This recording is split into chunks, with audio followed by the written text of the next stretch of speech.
para mim não é nenhum sacrifício e nem favor para a igreja servir como missionário, deixar minha casa, noiva, faculdade. Não é nenhum sacrifício, mas para mim é um privilégio.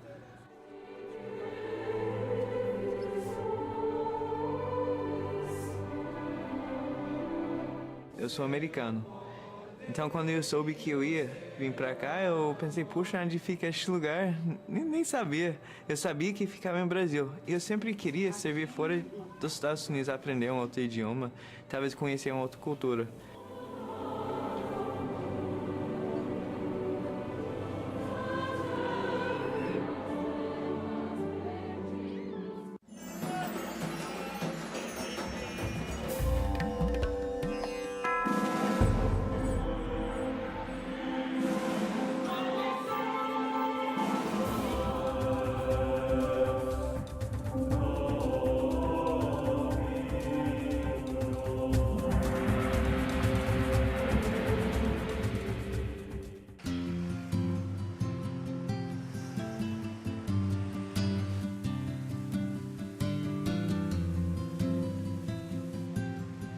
No ano de 1820, um menino de 14 para 15 anos chamado Joseph Smith, ele vivia no condado de Nova York.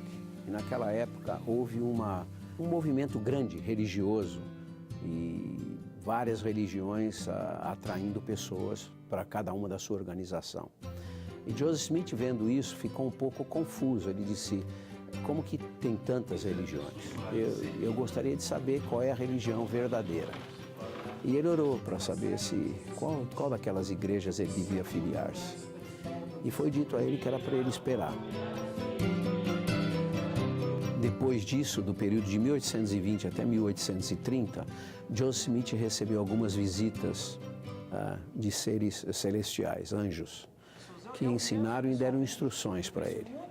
E dentre essas instruções, em 1830, no dia 6 de abril, com 6 membros presentes, a igreja foi, vamos dizer, inaugurada.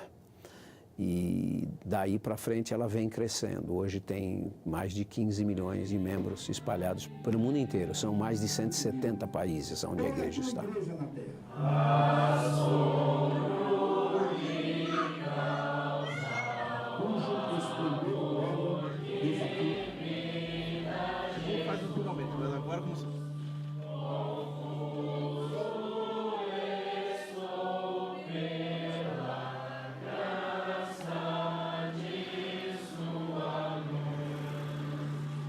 Deus, ele é o mesmo ontem, hoje e para sempre. Antigamente ele levantou profetas, Adão, Abraão, Enoque, Noé. Por que ele não levantaria profetas novamente para trazer o evangelho dele? Então, da mesma forma que Deus levantou profetas no Oriente e eles escreveram, Deus ele também levantou profetas aqui no Ocidente, nas Américas, e eles também escreveram.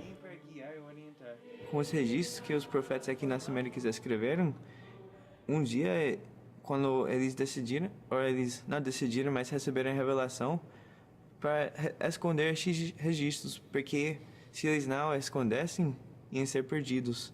E Joseph Smith ele foi guiado para o lugar onde eles tinham deixado os registros. Com o seu poder e o seu amor, oh, que Deus nos guarde em sua luz. Então, como parte da restauração do Evangelho de Jesus Cristo, veio à luz o livro de Mórmon. Então, um profeta ele é conhecido pelos seus frutos, né? Porque toda boa árvore dá bons frutos. Então, uma prova de que Joseph Smith foi um profeta e de que a Igreja de Jesus Cristo ela foi restaurada hoje é o próprio livro de Mórmon. A Bíblia, vamos dizer que é um diário dos profetas, mas não onde eles falavam da vida deles, mas eles escreviam a história do povo, os mandamentos e as profecias. Então, a Bíblia relata o Evangelho de Jesus Cristo. O livro de Mórmon também relata o Evangelho de Jesus Cristo, ou mesmo o Evangelho, só em um lugar diferente.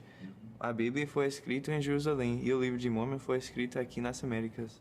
Por que existem tantas igrejas na Terra?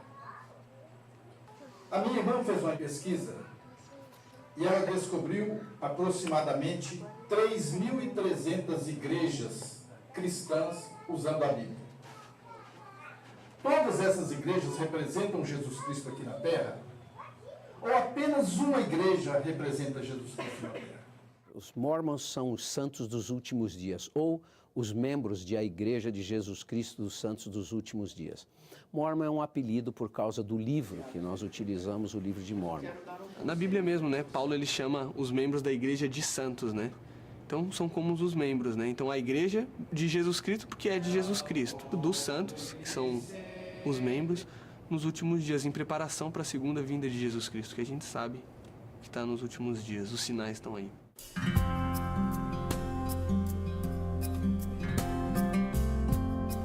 A história da igreja no Brasil, até talvez por minha sorte, né? Começou com minha mãe e minha avó, a família Lippert. Eles vieram da Alemanha, mas já membros da igreja. O Lippert, o vô, né, ele não gostava muito da igreja. Então, ele tinha uma intenção assim, que bem longe onde não tem igreja. E no Brasil tinha assim muita propaganda, terras novas, um outro país, liberdade. Isso fez o Lippert pensar, eu vou para o Brasil. Só que Augusto sempre teve em mente, né, a irmã Lippert, vamos assim chamar, a igreja. Ela sempre foi muito devota à igreja, ela lia as escrituras e a única coisa que ela podia fazer é começar a mandar carta para a Alemanha, para os Estados Unidos, né? E como já tinha mais gente chegando na comunidade, então logo aquela ideia, nós podemos formar uma comunidade da igreja aqui. E ela começou a fazer reuniões bíblicas, como dizem, né? Agora veja bem, os Lippert chegaram em 23 aqui no Brasil. E eles começaram os contatos, então a igreja mandou o presidente da missão, que coordena o trabalho da igreja, veio para o Brasil para visitar a família Lippert, que era conhecido da Alemanha dele. E ele veio visitar a família Lippert, né? Levou dias para chegar de trem até Ipomé.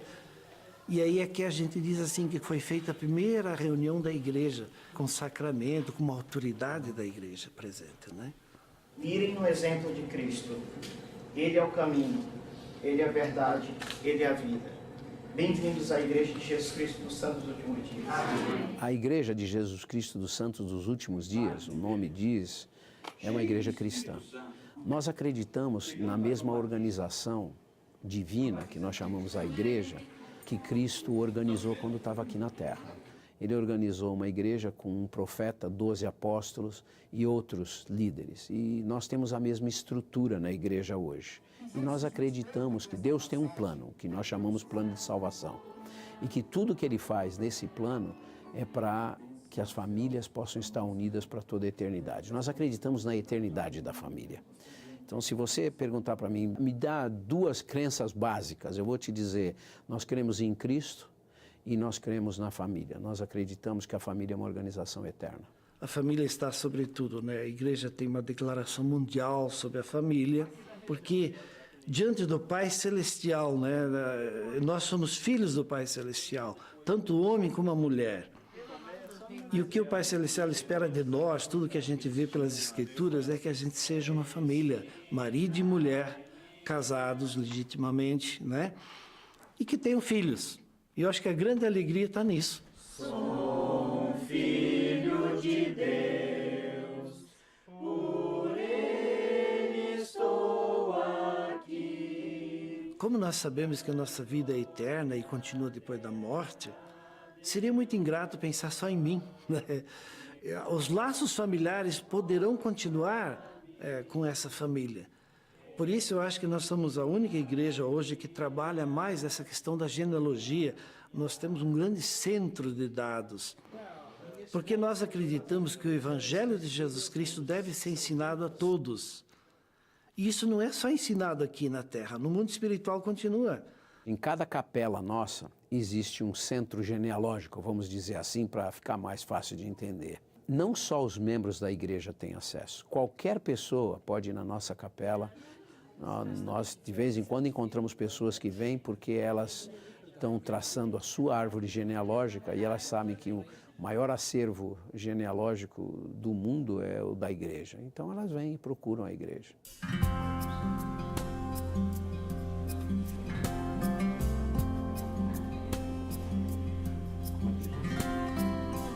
Eu tive o primeiro contato com a igreja através da minha esposa, né? Ela era, na época, era minha namorada. Eu não frequentava religião nenhuma e ela me fez um convite para estar vindo à igreja e estar conhecendo a igreja. A princípio eu relutei, mas ela sempre procurou me mostrar os lados positivos da igreja, os ensinamentos da igreja. Eu fui desenvolvendo um desejo de estar conhecendo. A primeira coisa que eu fiz foi pedir os missionários para estar indo na minha casa e me ensinar um pouco sobre as doutrinas da igreja, as coisas que realmente era ensinado aqui. E nesse momento eu senti realmente que era o lugar que eu deveria estar com ela, né, pelas coisas que a gente desejava. Nosso querido amado Pai Celestial, nesse momento, Senhor, nós te agradecemos pela oportunidade de estarmos aqui com a irmã Tereza e seu marido, por eles terem aberto a casa deles e nos oferecido o almoço. Que o Senhor possa abençoar essa comida, que faça bem aos nossos corpos e nunca venha faltar. Que possamos ter um excelente dia. Em nome de Jesus Cristo, amém. Amém. Os membros vão à igreja tradicionalmente e normalmente aos domingos. Tem um bloco de reuniões de 3 horas cada domingo. Uma reunião sacramental onde nós partilhamos do sacramento, né, o pão e a água, que representa o corpo de Cristo e o sangue de Cristo. Essa reunião é uma reunião onde toda a família está reunida. E ela é realizada nas diversas alas e ramos da igreja, que são como paróquias na Igreja Católica. E durante a semana, a religião é praticada no lar. Nós praticamos nossa religião vivendo e acreditando em Cristo. Então, pela manhã, nós acordamos e nós oramos a Deus. Quando a gente tinha uma refeição também, nós agradecemos por ter comida na mesa e tudo isso. E à noite também joelhamos e agradecemos pelo dia que aconteceu. Mas o maior dever, né, de que eu sinto no meu coração é o de pregar o Evangelho. Porque muitas pessoas elas só estão afastadas da verdade por elas não saberem onde encontrar. Então é o de graça recebestes, de graça dai. É pregar, falar para as pessoas. Então, dia e noite, a gente fala com as pessoas, né? E a gente quer que essas coisas que são tão sagradas sejam conhecidas a todos os habitantes da terra. Todos, todos, todos.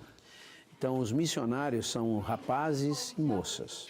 Você vai observar que são jovens, a partir dos 18 anos os rapazes, a partir dos 19 as moças. Eles dedicam 2 anos da vida deles para compartilhar aquilo que eles acreditam. Então, os missionários visitam a casa das pessoas e, basicamente, eles ensinam 6 lições. Vai ensinar o plano de salvação, vai ensinar as leis de Deus, vai ensinar sobre a igreja, a estrutura da igreja, a primeira visão, Joseph Smith. E depois das pessoas serem ensinadas, fica na responsabilidade delas a decisão de seguirem ou não seguirem a religião, de serem batizados ou não serem batizados. Senhor, querido Deus, muito obrigado, Deus, por mais esse dia que nós estamos aqui nesse momento. Muito obrigado pela vida dos irmãos Hélder, Senhor, que o Senhor enviou até aqui.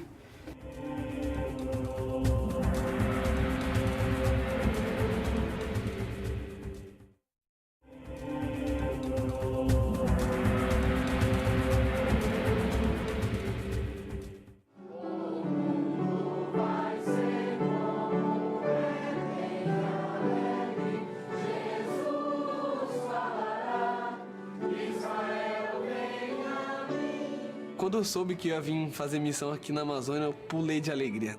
Por eu ser de São Paulo, né, eu mal viajava em família, sempre fiquei naquele mundinho ali de prédios, ônibus, carro, né.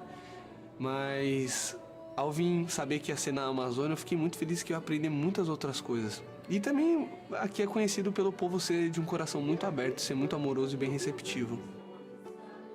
Eu sou americano. Então, quando eu soube que eu ia vir pra cá, eu pensei, puxa, onde fica este lugar? Nem sabia. Eu sabia que ficava em Brasil. E eu sempre queria servir fora dos Estados Unidos, aprender um outro idioma, talvez conhecer uma outra cultura. Mas eu soube que a missão é muito além de só conhecer uma outra cultura. Na verdade, nem estou aqui mais para conhecer a cultura. Estou aqui para ajudar as pessoas. E a mansidão e a humildade resultam na presença do Espírito Santo. Eles andam 2 em 2, camisa branca, tem aquela plaquinha que diz Elder tal, Elder, né? É uma identificação. E nesse período eles fazem trabalho espiritual. Quer dizer, eles vivem aquele trabalho missionário de manhã à noite. Eles estudam escrituras, eles se preparam, eles visitam famílias. Qual é o grande objetivo? Convidar as pessoas a vir a Cristo. E a voz do Senhor ordenou-os que prestássemos testemunho disto. Portanto, para obedecer aos mandamentos de Deus, prestamos testemunho destas coisas. Então, antes de nós servirmos como missionário, a gente passa no CTM, que é o Centro de Treinamento Missionário. Lá nós recebemos algumas instruções. Se eu não me engano, agora são 13 dias que os missionários ficam nesse Centro de Treinamento Missionário. Nas portas da mansão. Nós não decidimos onde nós vamos servir.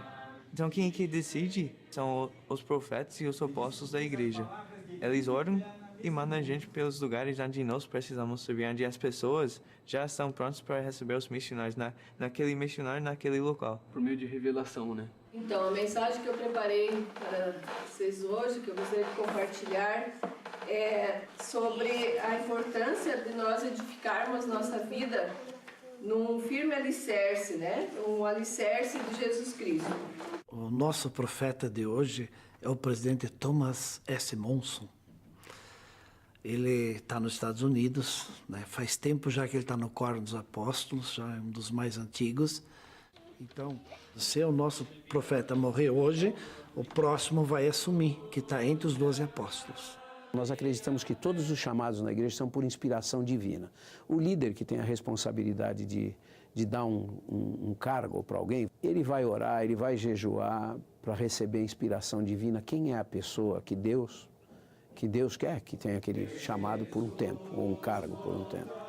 E ele vai estender o chamado para essa pessoa. Ele é um membro normal da congregação, que de repente é chamado, por exemplo, a ser o bispo. Quem dirige uma congregação, uma ala, é um bispo com 2 conselheiros. E o bispo é o que está ali no dia a dia, é aquele que visita o doente lá na ala dele, que entrevista as pessoas, dá assistência quando há necessidades.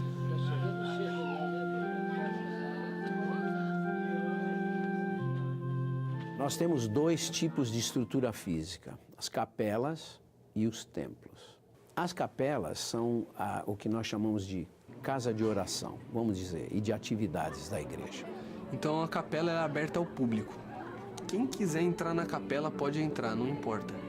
Mas já no templo só se entra membros da igreja que sejam dignos, que estejam cumprindo os mandamentos de Deus. Então, a diferença é que aqui a capela é um lugar de aprendizado, de reunião, é de fortalecimento, de a gente conviver e aprender. No templo, as ordenanças são, nós chamamos sagradas, né? No templo. Os templos são lugares mais especiais. E aí, nós podemos fazer selamentos para a eternidade. Eu, com minha esposa, sou selado para a eternidade. Na Bíblia, na estrutura da Bíblia, você vai ver que eles iam aos templos para fazer seus lavamentos, unções, selamentos. E é exatamente a mesma coisa que nós fazemos no templo hoje. O casamento para a eternidade. O uso apropriado dos templos é uma das grandes evidências da divindade da obra do Senhor. Onde existem templos com o espírito de revelação repousando sobre aqueles que nele administram, ali será encontrado o povo do Senhor. O batismo pelos vivos é feito na capela. Porém, nós temos uma prática, isso está em Coríntios, batismos pelos mortos. Então, nós realizamos batismos pelos mortos. Nós vamos lá como procuradores, então, eu fui lá como procurador do meu avô falecido e eu fui batizado em lugar e a favor do meu avô. O batismo faz parte de uma ordenança desse mundo aqui. É uma chave para a próxima eternidade, para o mundo espiritual. Eu posso levar meus avós, bisavós, que nunca conheceram essa igreja de Jesus Cristo, né? Eu posso fazer o batismo por eles. E nós sabemos que lá no mundo espiritual, eles podem aceitar ou não, há um livre-arbítrio. Mas eu acredito que muitos vão querer, depois que conhecerem melhor Jesus Cristo, eles vão querer esse batismo da forma correta, né? Lembra que eu disse que nós acreditamos numa família eterna, unida para toda a eternidade, e precisa receber as ordenanças de salvação. E isso é feito nos templos. Arrependei-vos, e cada um de vós seja batizado em nome de Jesus Cristo, em remissão de pecados, e recebereis o dom do Espírito Santo. Bom, se um casamento não dá certo, por várias razões, né, as pessoas podem se divorciar. É uma lei do país, elas podem usar a lei para se divorciar. Se elas acham que ficar separados é a melhor solução para eles, eles podem e vão respeitar tudo que a lei diz, né? O pai, se tem filhos, a pensão. Inclusive, se um irmão da igreja é separado e ele tem a responsabilidade da pensão e tudo, para ele ser considerado um membro digno da igreja, ele tem que estar em dia com isso, ele tem que estar cumprindo com todas as obrigações, as responsabilidades que ele assumiu. Uma pessoa divorciada tem o direito de casar de novo e é a mesma coisa na igreja, ela tem o direito de casar de novo. Na verdade, a gente aconselha que não fique com medo da primeira experiência, porque nós acreditamos na família e a pessoa tem o direito de reorganizar a sua vida. Nosso querido amado Pai Celestial, muito bom que nós estamos aqui nesse dia, nos abençoe. Nos abençoe para que nós possamos ter todos uma boa saúde e que também nós possamos sempre fazer as coisas certas.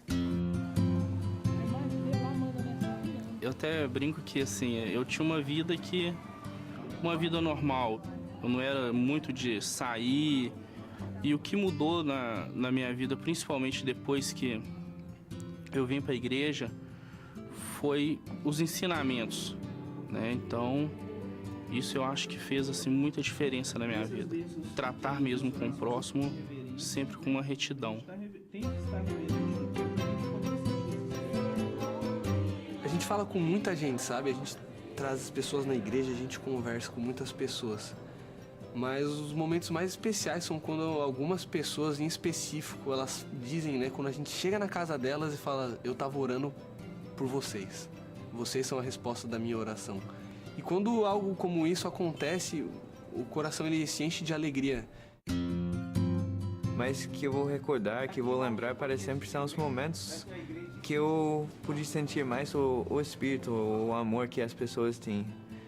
E eu sinto isso quando tinha um batismo aqui na igreja, quando as pessoas vêm aqui na igreja para poder aprender mais sobre o Evangelho de Cristo. Quando vocês são imersos na água, todos os pecados, mediante a expiação de Cristo, está apagado.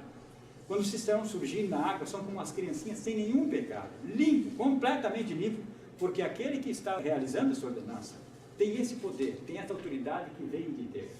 Eu não nasci um membro da igreja, eu decidi ser batizado quando eu tinha 28 anos de idade. Até aos 28 anos de idade eu tinha outra religião. O chamado que eu tenho hoje, a designação que eu tenho hoje, eu não escolhi. E eu acredito que esse chamado veio de Deus através dos meus líderes. Então eu sirvo com alegria, mas ser um líder na igreja significa ser um servo. A ciência tem muitas dúvidas, porque ela só consegue mostrar aquilo que realmente, naquele momento, é provado. A filosofia, quanto mais tu estuda, parece que mais difícil fica o entendimento dela, né? Mas eu sei que não sei as famosas palavras lá, né? No Evangelho, não. Quanto mais eu estudo, mais eu posso aumentar a espiritualidade. E talvez um grande diferencial nessa igreja é a questão da espiritualidade. Isso não dá para mostrar, mas é um sentimento.